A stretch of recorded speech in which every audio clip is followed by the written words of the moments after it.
The $10,000 ESPN Pick 12 Challenge winner who picked the correct order in Phoenix is Cindy F. from Sebring, Florida. Now, thanks to all of you who played and made this challenge such a great success. This week's winner who has picked the correct order for Homestead will be notified and results will be posted at ESPN.com/Pick12. And Marcus Ambrose, who just a moment ago was talking about he thought he might have a tire going down, gets right up against the outside wall. Yeah, he almost hit the wall in 1 and 2. Something wrong. You got a flat tire or something. It's really gone away. Yeah, I'm pretty sure I got a flat right rear. Yeah, I think he does have a problem here. He looks like he's coming in the pits. This will give us our first show. Show you how close he got up here when the car just went right up across the racetrack. He was up there anyway. Did he touch it there? It looks like he may have just barely touched the wall. He is on pit road. Yeah, it goes up, makes the pass on Jimmy Johnson, leads 4 laps, and suddenly the car just snaps sideways. So a very tough break for Marcus Ambrose, who qualified 3rd. Shannon.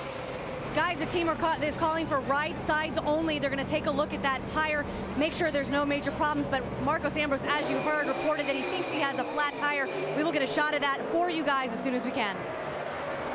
They better hope it wasn't a left rear. And he will lose a lap. There comes Jimmy Johnson by him. The good news is they do have the free pass here under a caution flag, and right now all the other cars are still on the lead lap. And that's why I would have thought, Andy, maybe about 4 tires. You're going to lose a lap anyway, so why not get the 4 tires on and make sure? And every time in that situation, I'm going to put 4 tires on just for that reason. You just don't know. Right along with Tony Stewart here, who's a 2-time winner at Homestead-Miami Speedway. In fact, he won here as a rookie back in 1999 and backed it up a year later in 2000. Yeah, when he won those races, a totally different configuration of this racetrack. So Tony he felt like that he's had some good cars here since they changed the racetrack and we have this multi-banking, but he hasn't exactly got his car where he's wanted it. But he was pretty excited about his and optimistic about his chances here today. Tony was quoted as saying that the neat part about this racetrack is, as you see Kevin Harvick all the way down on the bottom of the racetrack, Tony was saying that you just barely touch the brakes entering the corner. You back out of the throttle, just touch the brakes, and then jam the throttle back down. Let's update the 48 car. Dave. Well, the day started kind of interestingly. Before the green flag, a crew chief's nemesis, if you will, a radio hung open. Chad Knaus looking over the back of the pit box, pointing to everyone, check your radios, make sure you're not keying the microphone and blocking the channel that the spotter needs to talk to his driver. They corrected it, and they got it right. They were telling Jimmy early after that, get up high early. It looks like the grip's coming in a little bit better. The driver reporting the car's a little bit tight in the center, a little bit free off the corner right now. That is so aggravating when you have a radio keyed open like that, especially in the situation that this team's in. They don't want problems like that. So good they got it fixed early. Tony Stewart now starting to ease in on Kevin Harvick, and Harvick has changed his line. Whoa, Stewart a little bit sideways coming up off the corner, but now Harvick has moved up in the middle of the racetrack. Yeah, you see a lot of drivers searching around now on the racetrack. I saw Mark Martin has been running the bottom pretty well exclusively, but we have seen him actually experiment some. Yeah, and I just think if you stay committed to that bottom 2 longs, we see Tony get another run on Harvick for that 2nd spot, that you're going to wear the tires a little bit more than what you want to. See Harvick just pull over and let Tony go as he's caught him here early.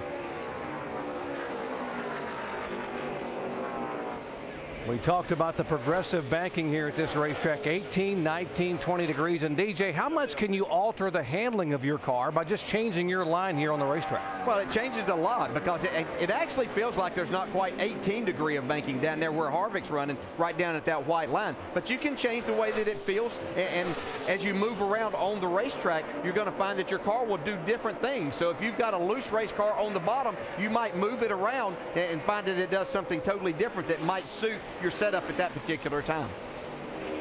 If you just joined our coverage, Marcus Ambrose had passed Jimmy Johnson and led for 4 laps and had a rear tire go down, had to come on pit road, and now is being shown 1 lap down in 43rd position. Shannon. Doc, you can see the cut right here on the right rear of Marcos Ambrose. What a disappointing start to the race. They qualified so well 3rd. They had so many hopes for today. But Dale, maybe you can describe what Ambrose was feeling inside the car based on something that looks like that.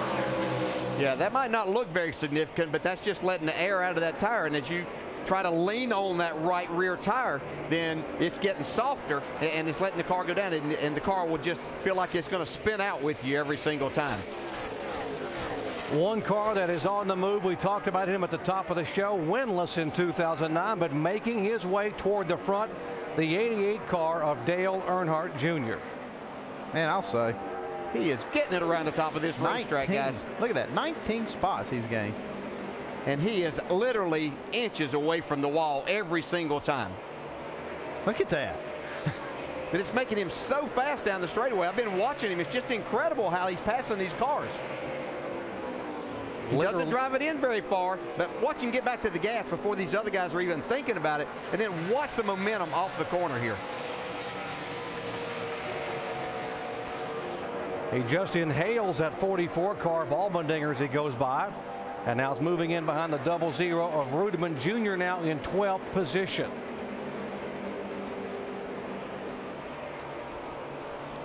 Well, the man who's chasing history here, trying to win his 4th consecutive championship, Jimmy Johnson, won the pole on Friday, was very good in happy hour on Saturday, and right now he is being shown as our leader here. He has led twice for 21 laps. The differential point-wise, 143 points back to Mark Martin, who's being shown in 4th spot.